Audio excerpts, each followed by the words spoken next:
Dinpoçe'de ikinci günden günaydın, hatta bugün üçüncü gün oluyor değil mi? İlk gün geldik. Dün ikinci gündü, bugün üçüncü gün. Telefon da gitti. Anahtar da gitti. Heyecanlandım kameraya çıkıp. Kahvaltıda biraz standarda döndük. Genelde bu tost, ekmeği ve yumurta yiyoruz. Aysun omlet olarak istedi yumurtayı. Biz de haşlanmış aldık Enes'ten. Gene güneş parlıyor, sorun yok. Bugün güzel bir gün olacak. Sis birikiyor orada. Var. Hı hı. Aşağıda, Birikiyor evet, aşağıda sis var. Ama onun gelmesi akşamı bulur. Şimdi kahvaltıya başlamadım ben. Hemen şeyi taktım. Biraz solar panelden faydalanalım dedik. Bali View Lodge. Gayet güzel bir yer, tavsiye ediyorum. Yemek yeri şu sağ taraf. Hani yemeği pişirdikleri yer şurası. İçeride yiyorsunuz. Yukarıda gene odalar var da. Biz burada yattık. Tuvaleti var içeride. 2 tane oda var. Çekmiştim sağlı sollu. Valla çok güzeldi ya. 2 gündür hani Tankboça burada kaldığımız şeyi kesmişler bu arada. Gündüz olduğu için ışığı kapatmışlar. Bak işte şöyle buradaki battaniyeler. 4 taneyi üst üste koydum. Şu yan tarafa da sıkıştırdım. Eşyaları da şöyle buraya yerleştirdim. Suları da yerleştirdim. Yattım. Gayet güzel oldu. Lobuça yürüyüşü başladı. Önce Lobuça ile Dinpoçe arasında tek bir yer var. Tukla. Tukla'ya kadar gidip öğlen yemeğimizi yiyeceğiz. Biraz dinleneceğiz. Ondan sonra Tukla Pası geçip Lobuça'ya devam edeceğiz. Şöyle şurayı göstereyim. Bak dün şöyle arka tarafta Nagarjungari. Oraya çıktık aklimatizasyon için. Bak bugün de yine insanlar aklimatizasyon için gidiyorlar.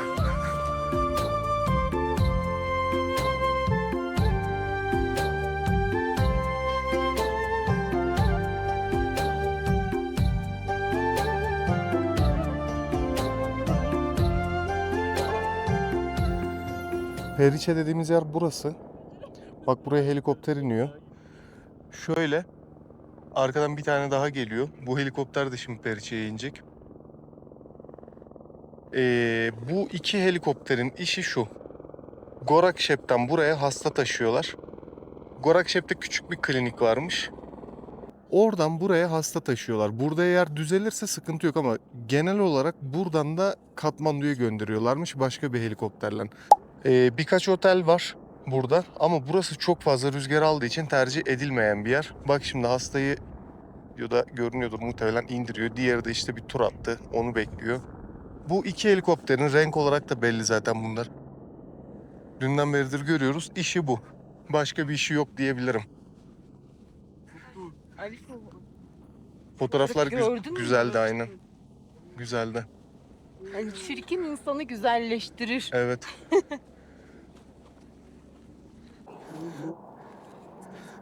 Periçe şu an çok güzel görünüyor. Çok açık. Bak şu soldaki sırtın arkası Dinpoçe, önü Periçe. Bak Koşi Nehri. Ne kadar büyük bir yatağı var. Yani umuyorum düzgün görünüyordur videoda. Nerede kalıyorlar? Bunlar her şeyin kalitesini. Bak şimdi. Bunlar eski evlerden. Kumar söylemişti. Eski evlerin çatılarında şöyle ince ince taşlar kullanılıyormuş kiremit yerine. Muhtemelen içi boştur. Biraz yaklaşayım da. Korkuyorum içinden de. Yaktır naktır çıkar diye. Şimdi bunların kapıları açık duruyormuş sürekli. Bak bunun açık. Zor bir durumda. Kullanılsın diye. Bu şekilde. Şurada da bir tane var. Bak kilit yok bu arada kapıda. Hatta daha derli toplu. Dedi kumar bu evler için. Bunlar ömürlük eski evler, yıkılmıyor dedi kolay kolay. Yıkılanlar vardı bu arada. Gördük de muhtemelen. Hiçbir şekilde bakım yapmadıkları için. Ama ahşaptan yapılan evler. 10 sene falan anca dayanıyormuş. Taş oldu mu ömürlük. Bak o an oksijen yok, oksitlenmiyor. Daha sonra toprak altında kalıyor. Evet evet, ondan sonra oksitleniyor. Aynen. Yukarı çıktığı zaman. Michigan'da Amerikalıların varmış öyle. Nasıl? Böyle bir hat Demir mı? madenleri aynen hiç okside olmamış. Hadi be. Şeyde Aynen. toprak altında sürekli. Toprak altında. Çok güzel gözüküyordu. Aşkım bak. Parlaklığa bak. Kırdım şöyle. Hani baya hani çok ağır zaten. Evet. Rahat 1 kilosu vardır. Fazladır bile. Su var aslında yanımızda, tartmak lazım sudan. Hacı 1 kilodan çok fazla bu. Hadi ya. Aynen bak, su şu an 1 kilo. İstersen çıkart bak, bu en az 4 kilo vardır. Bu bayağı ağır. Evet. Çok ağır. En az 4 kilo var o. İşte bunu mesela götürebilsek çok güzel. Ama Ama götüremiyoruz. aynen. Ülkeden çıkışlar yasak. Direkt hapse atıyorlarmış. Evet. Aa, benim yak kemiğiyle beraber beni hapse beğendim. atmasın. Onu deneyeceğiz. Ya hapse gireceksin ya da götüreceğiz. Çok Öyle. beğendim. Ama atmak zorundayız işte.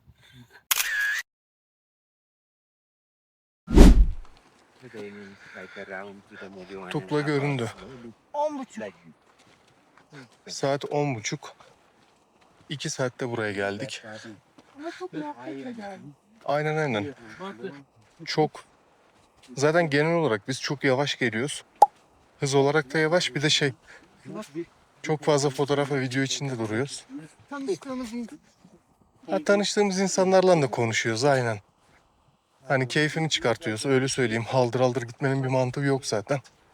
Öğle yemeğini orada Tukla'da yiyeceğiz. Ondan sonra şu küçük rampayı çıkıp orayı aşıp Lobuça'ya gideceğiz. Bugün zaten demişti. Kolay gün. Hakikaten de şu ana kadar kolay gidiyor.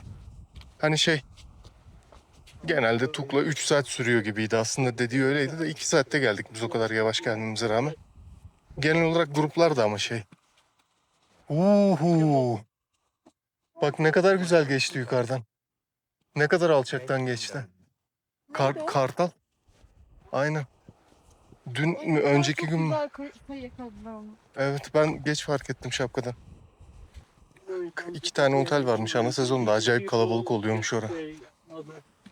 Normal yani 2 tane yer olduğu için. Ama güzel yani. Konuşlandığı yer güzel. Bak öndeki tepe rüzgarı kesiyor. Şu aşağısı. Bak şu aşağısı çok rüzgarlı. Burası rüzgarlı değil çünkü şöyle göstereyim. Arkamızda tepeler var. Sürekli tepeler bizi koruyor. Ama biraz sola açılırsan, tepeden ayrılırsan bayağı bir rüzgar esiyor. Yani az buz değil. Bak şu Köprü yapıyormuş ama 4-5 yıl sürer dedi. Biz şimdi tahta köprüye gidiyoruz. ha Tahta köprüden geçeceğiz. şu orada bir tahta köprü var, oradan geçeceğiz. Ha bak, malzemeleri yığmaya başlamışlar zaten oraya.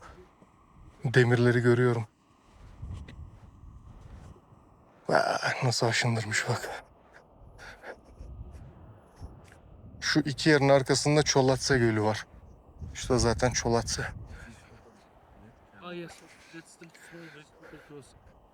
Vay be.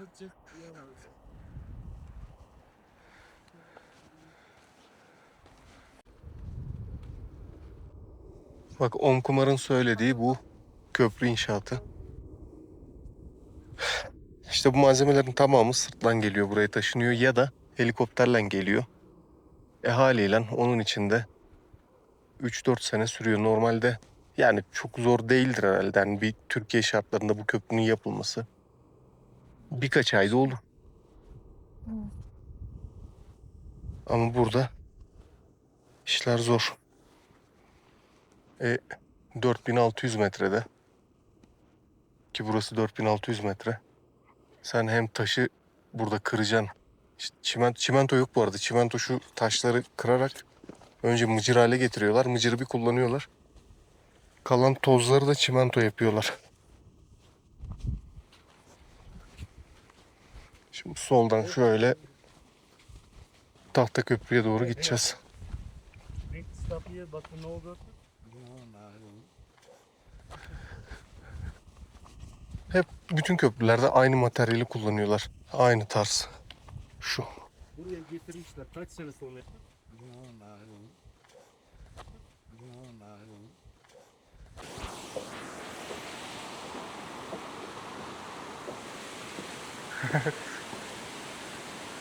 Thank you. Bak.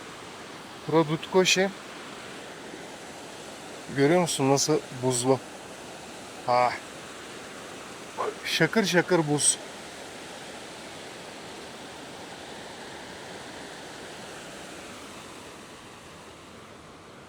Ana sezon değil tabii ki. Onun için sakin ama belli yani yatağında deli gibi aktı. Bundan sonra eğer hükümet o köprüyü yaparsa bak şöyle yol kısalacak. Direkt oradan oraya geçebileceksin.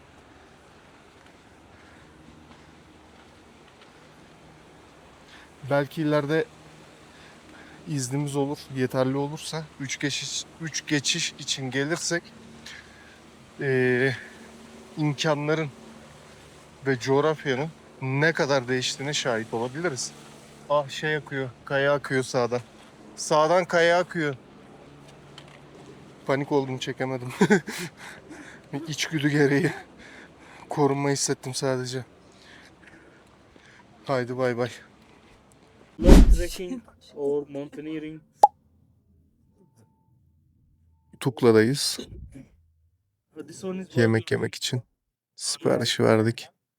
We are Oturuyoruz, güneşleniyoruz. Yes. Etrafı seyrediyoruz. We are. Ben This one is also bayağı one artık of our biggest plans. şort haline döndüm çünkü hava bayağı Just sıcak. climbing Amadabla. Ama yürürken böyle yapmayacağım, yanmamak için. Şu an sadece dinlenirken böyle yapayım Yeah, dedim. it's no, not. Om Kumar'dan Durga karşıda. Bizim yemekleri bekliyorlar. Yes. Bak şey dedi, şu kar sezon boyunca kalkmıyormuş. Yani sürekli burada bir kar var dedi. Have you ever been to Turkey? Hiç Want to go? bitmiyormuş. No. Binanın girişinde de burada bayağı bildiğim buz var. Çok dikkatli gitmen gerekiyor. Ahmet ablam. Şurada. Bayağı güzel görünüyor.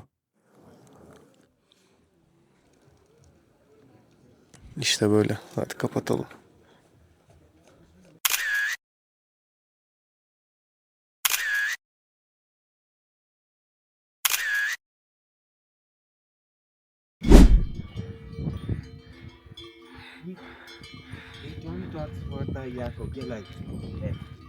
Yes, okay. Okay. Sakın ellemeyin. Çok tehlikeli. Aşko sakın elleme, çok tehlikelilermiş. They bring side automatically there. We find it close there. No problem. Okay. And the donkey is in a heavy planet because the that people have come to yeah, must come to slowly. When we get stuck, Yes, yes. They are so strong. Yes. Sis geliyor. oh, yeah, one drum. Oh, drum. Oh.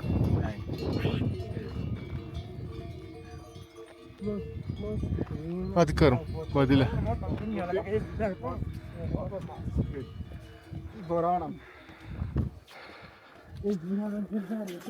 Zaman zaman patika kalmıyor. Böyle biraz araziden yürüyorsun.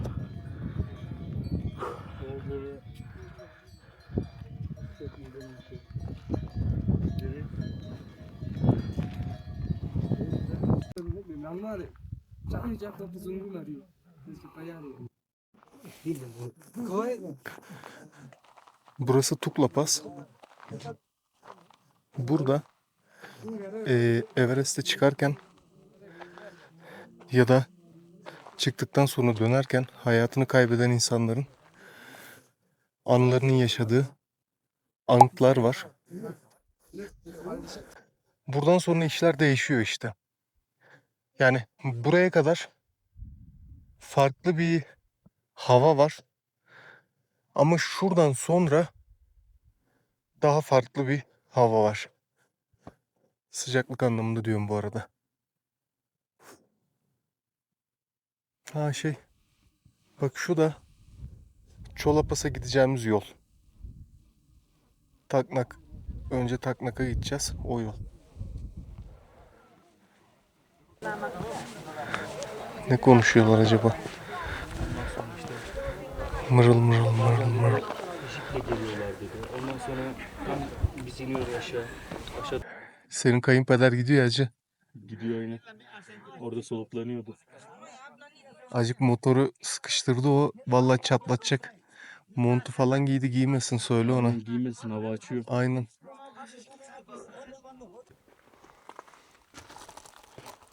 Babuçeri Şarpa bu en ünlüleriymiş. Bitirsin de ondan sonra geçelim. 1995'te zirve yapmış sanırım. 21 saat oksijensiz 99 1999'da. En hızlısını da 16 saatte yapmış.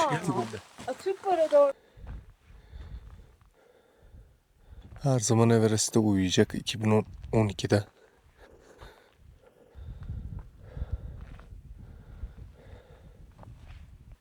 Mesela bu da David Story'ymiş. Ne deriz olsa? 2015'te ölmüş. Money. Money. Kalbimizde her zaman.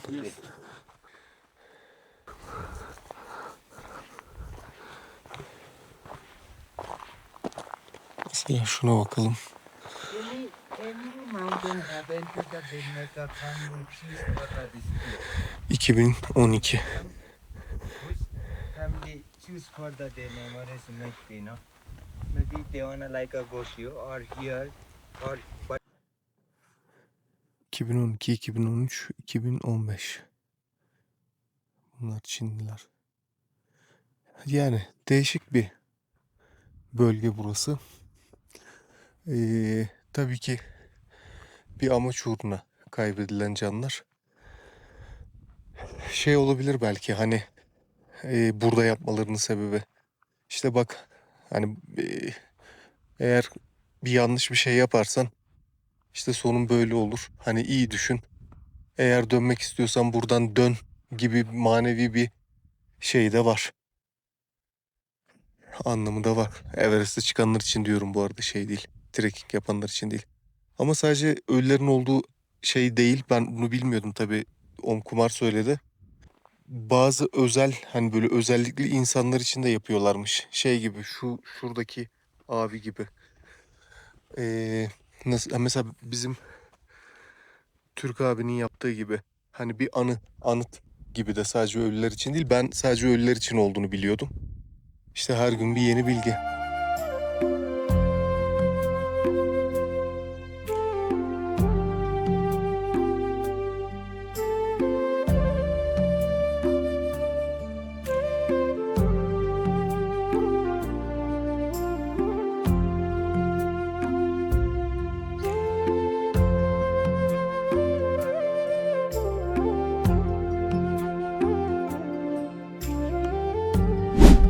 Şu ana kadar gördüğümüz sanırım en büyük yaklar.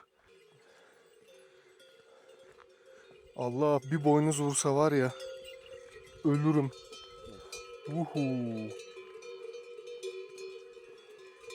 Nasıl yapağı yapmış.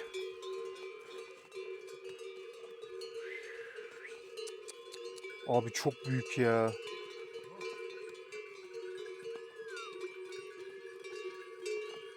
Çanları da çok güzel.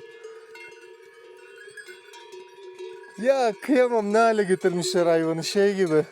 Bangladeş otobüsleri gibi aynı.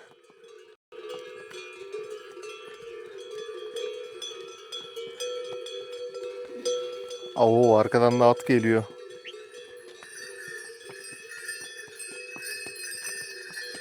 Aga zaten at gidiyor, niye vuruyorsun? Aha bizimkiler boncuk gibi kaldı orada. Evet bak ne demiştim? Tukla geçidinden sonra işler değişiyor. Bak babam. Ya artık delikanlılık sökmez. Artık kısa kollu devri bitti. Devir uzun kolluların devri. Zaten normal şapkayı da çıkarttım, hemen merino sülüne geçtim. Tatlı tatlı gidiyoruz. Mesela güneş olsaydı sıcak olacaktı. Güneş yok, hava soğuk. İşte maalesef her hava durumuna göre kıyafet getirmek mecburiyetindesin. Yani buna yapacak bir şey yok. Yak pancake. Ha, That bak if people find you, that take home. şu yak pankek, yak pisliği yani. Onu yakıyorlar burada. Çünkü yok abi, hiçbir şey yok. Ama dün, hatta dün de, evet dün de yaktılar.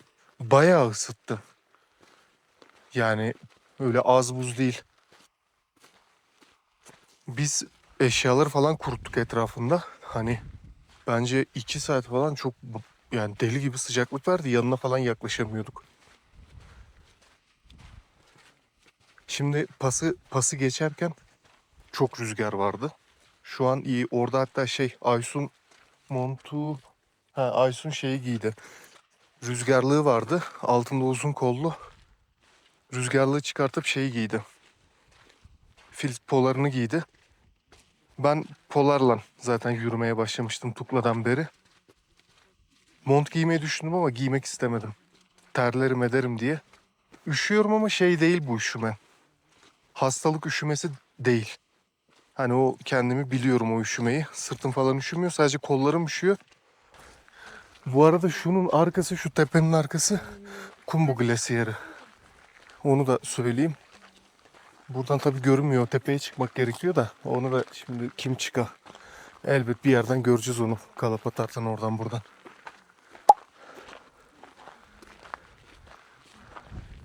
Bizim ekip de arkadan geliyor. Tiplere bak. Haydi bay bay.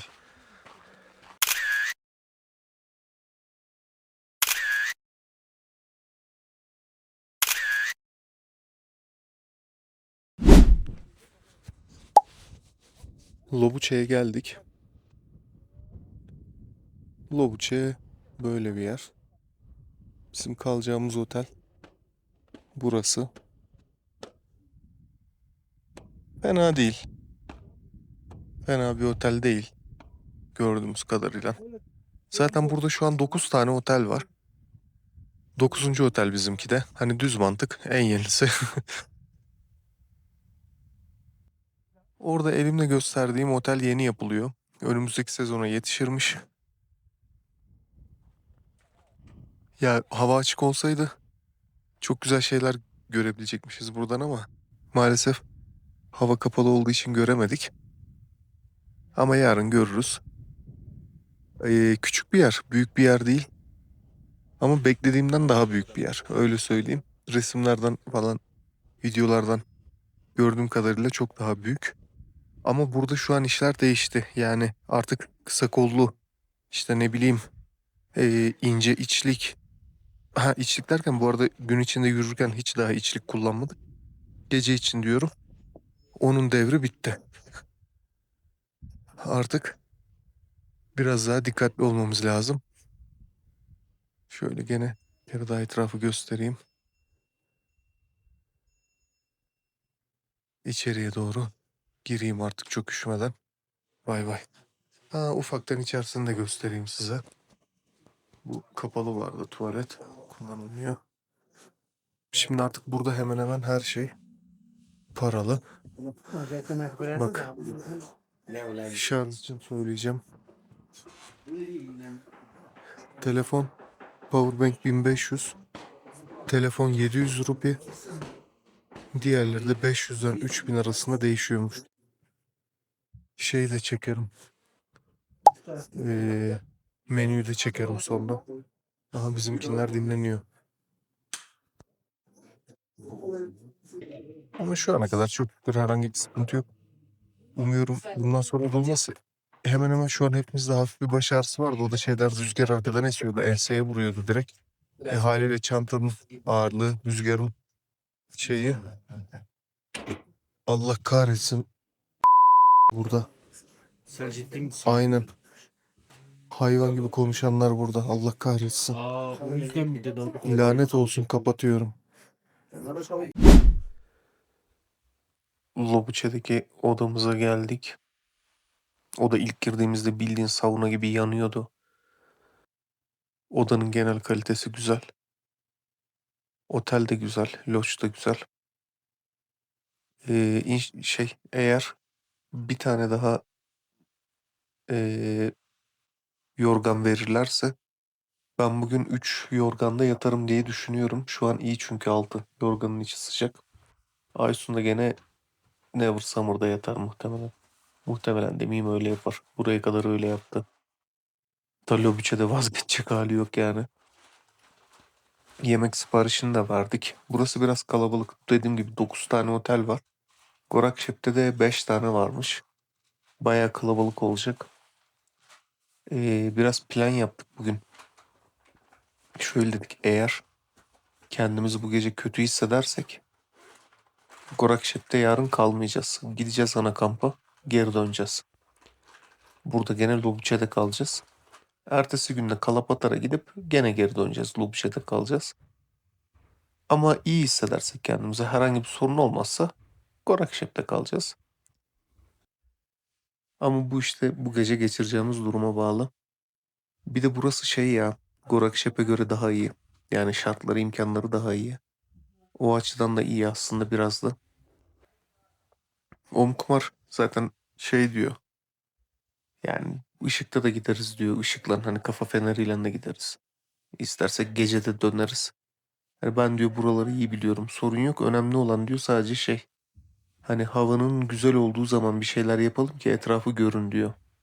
Bugün mesela Tukla Pas'tan sonra çok kapattığı için şimdi az önce konuştuk şeyde, yemek salonunda. Karşı dedi ben şey götürecektim sizi dedi. Bu ben demiştim ya size, burası bu tepenin arkası kumbu pusulu. İşte o tepeye çıkartacaktı bizi. Ama tabii şu an çok hava kapalı olduğu için öyle bir şey yapamayız yani, göremeyiz. Göremedikten sonra da sadece aklimatizasyon için de oraya gidilmez. Çünkü buradan aşağı yukarı 200 metre daha yüksek, değmez yani. Biz bu irtifaya aslında dün çıktık. Bir sorun yaşamadık. Ama bugün ee, daha mı hızlı geldik? Daha mı az su içtik? Ama ondan değil ya, şeyden dolayı bence rüzgar çoktu burada.